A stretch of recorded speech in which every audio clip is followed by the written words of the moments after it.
오늘 알아볼 놈들은 묵시룩의 사기사이다. 원래는 갱단원들이 타고 다니는 말에 대해 알아보려고 했으나 말 품종을 하나하나 조사하여 대본을 작성하니 감당 못할 수준으로 분량이 많이 나왔고, 그렇다고 품종만 소개하고 끝내자니 쇼츠로 만들어야 할 수준으로 분량이 적어지는 극단적인 현상으로 인해 부득이하게 주제를 바꿔 묵시룩의 사기사를 알아보게 되었다. 갱단원들의 말에 대해선 나중에 기회가 되면 다시 다루어 보도록 하겠다. 그럼 거두절미하고 묵시룩의 사기사를 알아보자. 묵시룩의 사기사는 레데리온 DLC인 나이트메어에서 나온 특수 마종들로, 그 기원은 성경에 나오는 인간의 가장 근원적인 공포를 형상화한 파괴의 권능을 지닌 일종의 사신 집단 묵시룩의 사기사에서 따왔다. 이 말들이 뭐하는 놈들인지 지금부터 알아보자. 첫 번째로 알아볼 놈은 페스틸런트로, 영어로 질병을 의미한다. 모티브는 묵시룩의 사기사 중 제1기사인 정복의 백기사다. 말 그대로 정복과 지배를 상징하는 말로 대중매체에선 주로 백마를 타고 월계관을 쓴 기사로 묘사되는데, 참고로 백기사가 쓴 저 월계관은 고대 로마 제국 시절 권력의 최정점인 황제의 전유물로 유명하다. 그렇다면 여기서 질문, 지배와 정복을 상징하는데 왜 이름이 질병을 뜻하는 페스틸런트일까? 그 이유는 오늘날처럼 의학 기술이 발전하지 않았던 오랜 과거에는 질병이 인간을 지배한다는 관념이 널리 퍼져 있었기 때문에 질병 이꼬르 정복이라는 개념에서 착안된 것으로 추측되고 있다. 다만 이후에 비슷하게 전쟁을 관장하는 기사가 나와서 개성을 살리기 위해 오늘날에는 질병에 대한 전만을 부각시키며 등장하기도 한다. 덕분에 예나 지금이나 질병하면 떠오르는 동물인 쥐와 결부지어 해석하기도 한다. 이런 페스틸런트는 게임에서 충혈된 눈과 상처투성이인 몸을 가지고 있다. 또 핏기가 없는 창백한 톤의 피부색을 지니고 있으며 몸체 주변에 녹색 연기가 감도는 게 특징으로, 이는 질병의 성격을 시각적으로 바로 보여주기 위해 일부러 이렇게 표현한 것으로 보인다. 특이사항으로는 접촉한 좀비의 움직임을 일정 시간 동안 마비시킬 수 있는 특수 능력을 지녔다. 두 번째로 알아볼 놈은 워로, 알다시피 전쟁을 의미한다. 모티브는 묵시룩의 사기사 중 제2기사인 전쟁의 적기사다.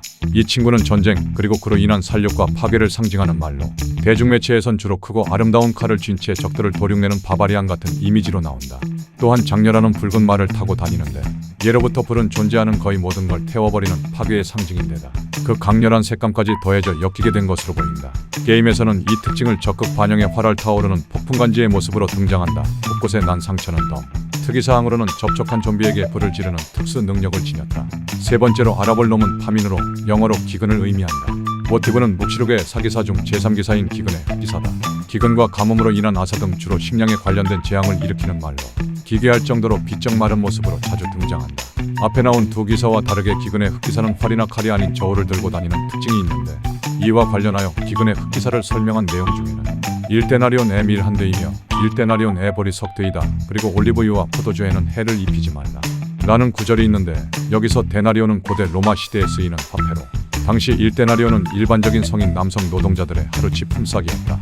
그리고 밀 한 대와 보리 석 대는 현대로 치환하면 대략 0.7에서 2kg쯤 사이로, 이는 가족을 부양하기엔 턱없이 부족한 양이었다. 즉 직접적으로 사람들을 죽이는 다른 기사들과 달리 이놈은 감당할 수 없는 돈으로 사람들을 간접적으로 괴롭게 하는 놈이다. 거기다 이후에 나오는 올리브유와 포도주에 해를 입히지 말라는 말은 돈 없으면 올리브유랑 포도주엔 손도 대지 말라는 뜻으로, 쉽게 말해 굶어 뒤지라는 소리다. 이런 자본주의적인 행보로 인해 대중매체에선 식량난뿐만 아니라 사회 전반에 나타나는 자본주의의 폐해 등의 경제적 문제를 기근의 흑기사에 빗대기도 한다. 게임에선 기근이라는 이름답게 굉장히 깡마른 체형을 가졌고, 몸 주변엔 기근하면 떠오르는 자연재해인 메뚜기떼가 날아다니는 소름 끼치는 모습을 하고 있다.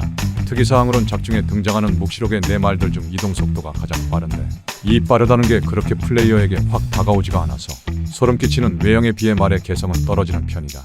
마지막으로 알아볼 놈은 대수로, 죽음을 의미한다. 모티브는 묵시록의 사기사 중 마지막 기사인 죽음의 청기사다. 우리가 흔히 사신이라 하면 떠오르는 전형적인 모습을 하고 있다. 검은 로브를 쓴 채 거대한 낫으로 영혼을 수확하고 다니는 해골바가지로 묘사된다. 상기한 다른 기사들이 인간에 의해 벌어진 재앙이라면, 죽음의 청기사는 초자연적인 현상 천재 그 자체라서 전쟁, 정복, 기근보다 격이 더 높은 초월적인 개념으로 여겨진다. 특이한 점은 성경에선 시체처럼 핏기가 없어 푸르스름하면서 누리끼리한 청황색의 기수로 묘사되는데, 게임에선 청황색보단 그냥 검정색에 가까운 색감을 지녔다. 그 이유는 애매한 청황색보다는 보다 직관적이고 대중들에게 보다 익숙한 상징색인 검은색을 통해 죽음의 이미지를 표현하고 싶었던 것으로 보인다. 대중매체에선 상기한 질병, 전쟁, 기아 모두 최종적으로는 죽음으로 수렴되는 관계로 세 기사를 모두 이끄는 최종 보스로 등장하는 경우가 많다. 게임에선 시커먼 검은색과 갈색, 회색이 섞인 모습으로 등장하며 몸체 주변에 유령 같은 오라가 떠다니는 특징을 지녔다. 특이사항으론 접촉하는 좀비를 즉사시키는 특수 능력을 지녀 플레이어가 가장 직관적으로 개체의 특성을 이해할 수 있는 마종이다. 이렇게 사기적인 성능을 지녀서 그런지 작중에서 가장 마지막에 얻을 수 있는 말이다. 하지만 얻는 즉시 장르를 좀비 아포칼립스 생존 게임에서 좀비 뚝배기 깨고 다니는 서브 버전 둠으로 바꿔버린다. 서브 액션 활극과 좀비 아포칼립스의 환상적인 조합. 여기에 슈퍼카브라, 유니콘 등 대중들에게 익히 알려진 크립티드를 비롯하여 상기한 묵시록의 사기사와 같은 서구권 세계관의 근간인 기독교적 색채에 기반한 판타지적 요소까지 양념으로 가미된 레데리온 나이트메어는 왜 이 게임이 나왔을 당시 고티를 먹었는지 알 수 있게 해준다. 여러모로 레데리트도 이러한 DLC가 나오지 않아 아쉬울 따름이다. 지금까지 묵시록의 사기사에 대해 알아보았다. 더 알고 싶은 정보가 있다면 댓글로 적어주길 바란다. 지금까지 긴 영상 봐주셔서 정말 감사합니다. 다음에 더 재미있는 영상으로 빨리 찾아뵙겠습니다. 구독과 좋아요는 다음 영상 제작에 큰 힘이 됩니다.